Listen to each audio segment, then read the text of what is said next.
Mr. Peters, first up, that was a big meeting. That would be like having the US Secretary of State visit, right? Earlier this week. It's Wang Yi, isn't it, the Foreign Minister? How important was that meeting that you had in Wellington? Oh, it's seriously important, really, because it is a thriving economy, now number 2 in the world, and a population that probably is in competition with with India, rather, to be the biggest populated country in the world. It's a great market, enormous opportunity. So it was very, very critical for us to have this meeting, and so soon after the government was formed.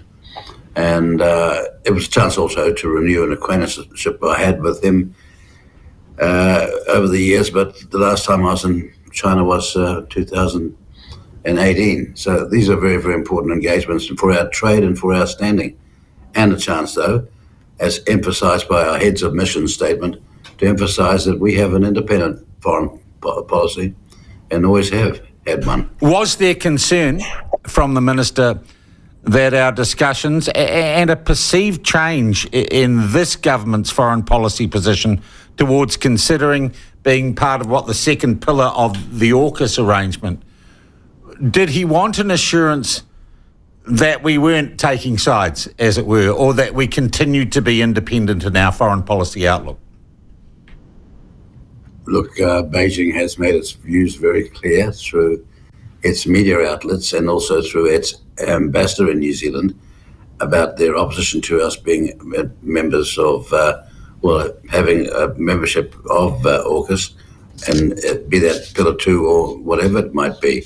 However, we are able to point out to him that this was not a view of the present government alone, that the previous government and previous Prime Minister and Defence Ministers of a different political party had also said that they were looking at it and they had an interest in seeing what could be developed from AUKUS Pillar 2, where this was not just a new government view, but one that the previous government had begun talks on.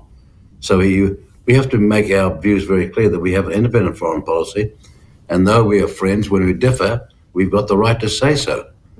That's how we treat small island nations much smaller than us.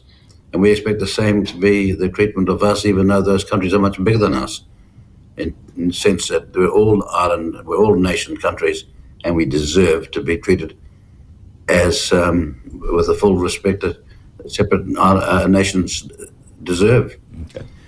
So I just want to ask you then, do you think you waved goodbye to the Minister and he waved goodbye to you with both sides feeling that it had been a successful visit and the relationship is maintained and not damaged in any way? Well, most definitely, and it's underscored by the fact he says, I hope you're coming to China this year as soon as you can. All right. That's a very good concluding comment. Yeah. What was that whiskey he gave you like? He didn't give me any. I don't think. What was everybody's it? Asked me that. Everybody's asked me that, but I'm the only one who doesn't know. Because I'm a bit busy. All right. Look, let's move on. I have felt like a war correspondent watching what's going on at Parliament this week. It is now virtually a case of open warfare between you and certain members of the news media, particularly following your State of the Nation speech on Sunday. And the amazing interest in whether or not you had copyright for a song, the Chumbawamba song, which all seems vaguely ridiculous, Mr. Peters, until we recognise how much airtime and how many column centimetres our major news media organisations have dedicated to this issue. I firstly just want your general observation as to whether or not you think this is professional and you are particularly interested in what these people think or write now.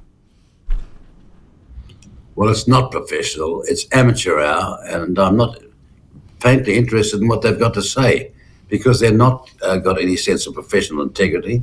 They're simply lying. They lied to the band itself. They lied to the Prime Minister about what I said. They're putting a microphone in front of him saying, did you know he said this, this, and this, when I didn't say that at all. I've got the speech. It's all on record. I've still got a tape recording of it, a filming of it. It's all there. But no, they went off and said there's something else. On day one, they were shouting out that I was referring to genocide and that I was talking about the Holocaust. Nowhere in that speech did I remotely say that. They just imputed that and off they went. And they think I'm going to put up with that sort of sickly, biased nonsense, and they're just wrong. More importantly, you had them going off to this so-called Jewish representative as some sort of person that's independent. He lets fly as well. Then we go in and check out his site, and we find out he's got numerous references all the way back to 2014 showing that he does not like Winston Peters and is utterly opposed to us. You know, saying things that... This is simply, though, a continuation of an animosity between you and certain news organisations that's been going on, to be frank, since before the election, Mr. Peters. Well, yes, they did. They tried to gaslight me before the election when he covered my meetings, and they have the audacity to say that we did. Well, I've said to them over and again, stop darn lying. I've got this thing all on record. We were filming our meetings. Where were you?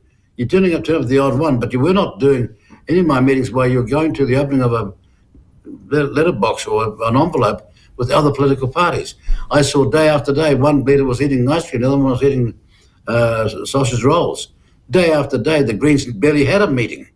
And they were getting coverage and us holding the meetings and packing the halls, getting nobody from the mainstream media. So I've said to them, don't kid yourself.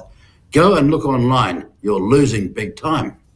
But they went back because I went into the tiles over the last lunch, after post-lunch yesterday for the last time I've been. And you played, you wound them up by playing the song as you walked past. Isn't that a little bit? Yeah. Well, isn't that provocative? What kids they are. Yeah. Well, I kind of thought I'd rather listen to this and listen to your stupid questions. Yeah. All right. Look, the other thing they've tried to do this week, the other part of the narrative is to drive a wedge between you and the Prime Minister, Chris Luxon. And I thought it was incredibly naive of those, and I've covered politics for a while, Mr. Peters.